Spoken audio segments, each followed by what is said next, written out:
മാന്നാറിൽ 15 വർഷം മുൻപ് യുവതിയെ കൊലപ്പെടുത്തി മറവ് ചെയ്തെന്ന് കരുതുന്ന സെപ്റ്റിക് ടാങ്കിൽ നിരന്തരം തെളിവ് നശിപ്പിക്കാനുള്ള ശ്രമങ്ങൾ നടന്നിരുന്നതായി വെളിപ്പെടുത്തൽ. കേസിൽ സെപ്റ്റിക് ടാങ്ക് തുറന്നുള്ള പരിശോധനയ്ക്ക് പോലീസിനെ സഹായിക്കാനെത്തിയ തിരുവല്ല സ്വദേശി എസ് സോമനാണ് ഇക്കാര്യം പറഞ്ഞത്. സെപ്റ്റിക് ടാങ്കിൽ നിറയെ രാസപദാർത്ഥം ഉണ്ടായിരുന്നതായും കല്ല് വരെ തൊട്ടാൽ പൊടിഞ്ഞു പോകുന്ന അവസ്ഥയിലായിരുന്നുവെന്നും സോമൻ പറഞ്ഞു. അസ്ഥി കഷ്ണങ്ങളും വസ്ത്രവും മുടിയിലിടുന്ന ക്ലിപ്പും സെപ്റ്റിക് ടാങ്കിൽ നിന്ന് കിട്ടി.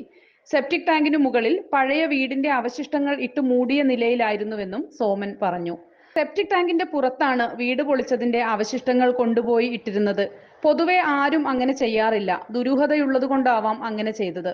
മാന്തി നോക്കിയപ്പോൾ കുറെ കെമിക്കൽ ഇറക്കിയിട്ടുണ്ട്. കല്ല് പോലും പൊടിഞ്ഞു പോകുന്ന തരത്തിലുള്ള കെമിക്കലാണ് ചേർത്തിരുന്നത്, സോമൻ പറഞ്ഞു.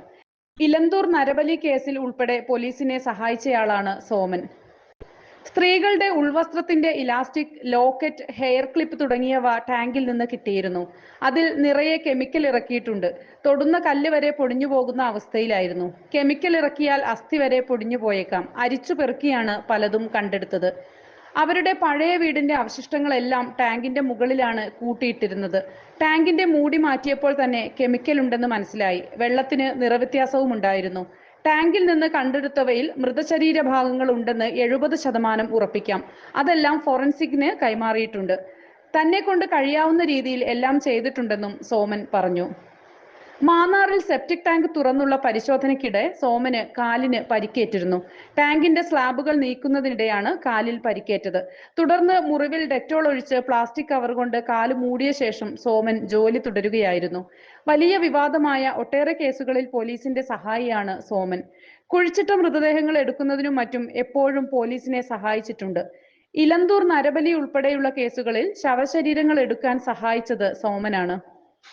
മാന്നാറിൽ 15 വർഷം മുൻപ് കാണാതായ ശ്രീകല എന്ന കലയെ കൊലപ്പെടുത്തിയത് യുവതിക്ക് മറ്റൊരാളുമായി ബന്ധമുണ്ടെന്ന സംശയത്തെ തുടർന്നാണെന്നാണ് പോലീസിന്റെ പ്രാഥമിക റിപ്പോർട്ട്. കേസിൽ കലയുടെ ഭർത്താവ് അനിലാണ് ഒന്നാം പ്രതി. പെരുമ്പുഴ പാലത്തിൽ വെച്ച് അനിലും 2, 3, 4 പ്രതികളും ചേർന്ന് കലയെ കൊലപ്പെടുത്തിയെന്നാണ് കേസ്. ശേഷം മാരുതി കാറിൽ മൃതദേഹം കൊണ്ടുപോയി മറവ് ചെയ്തു. പിന്നീട് തെളിവുകളെല്ലാം പ്രതികൾ നശിപ്പിച്ചു. ജിനു, സോമൻ, പ്രമോദ് എന്നിവർ യഥാക്രമം 2, 3, 4 പ്രതികളായ കേസിൽ എല്ലാവർക്കുമെതിരെ കൊലക്കുറ്റം ചുമത്തി. എന്നാൽ പ്രതികൾ എങ്ങനെയാണ് കലയെ കൊലപ്പെടുത്തിയതെന്നോ എവിടെയാണ് മറവ് ചെയ്തതെന്നോ FIR-ൽ പറയുന്നില്ല. 2009-ലാണ് സംഭവം. 15 വർഷം മുൻപുള്ള തിരോധാന കേസിലാണ് ഇപ്പോൾ സത്യം മറനീക്കി പുറത്തു വന്നത്.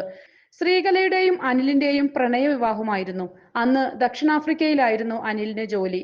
ശ്രീകല അനിലിനെ പ്രണയിച്ച് വിവാഹം കഴിച്ചത് വീട്ടുകാർ എതിർത്തിരുന്നു. പിന്നീട് 2008, 2009 കാലത്താണ് ശ്രീകലയെ കാണാതായത്. അന്ന് ശ്രീകലയുടെ കുടുംബം പരാതിയൊന്നും നൽകിയിരുന്നില്ല. അതുകൊണ്ട് തന്നെ തിരോധാനം അന്വേഷിക്കപ്പെട്ടില്ല. വർഷങ്ങൾക്കിപ്പുറം ഒരു ഊമക്കത്തിലൂടെ പോലീസിന് ചില വിവരങ്ങൾ കിട്ടിയതോടെയാണ് അന്വേഷണത്തിൽ വഴിത്തിരിവുണ്ടായത്. അനിലിന്റെ സുഹൃത്തുക്കളെയും ബന്ധുക്കളെയും കസ്റ്റഡിയിലെടുത്ത പോലീസ് മൃതദേഹം കുഴിച്ചിട്ടെന്ന സംശയത്തിൽ മാന്നാറിലെ വീട്ടിന്റെ സെപ്റ്റിക് ടാങ്ക് തുറന്ന് പരിശോധിച്ചു. മൃതദേഹത്തിന്റെ അവശിഷ്ടങ്ങൾ എന്ന് സംശയിക്കുന്ന തരത്തിലുള്ള ചില വസ്തുക്കൾ സെപ്റ്റിക് ടാങ്കിൽ നിന്നും കിട്ടി. ശാസ്ത്രീയ പരിശോധനകൾക്ക് ശേഷം മാത്രമേ കേസിൽ കൂടുതൽ കാര്യങ്ങൾ വ്യക്തമാവുകയുള്ളൂ എന്ന് പോലീസ് അറിയിച്ചു.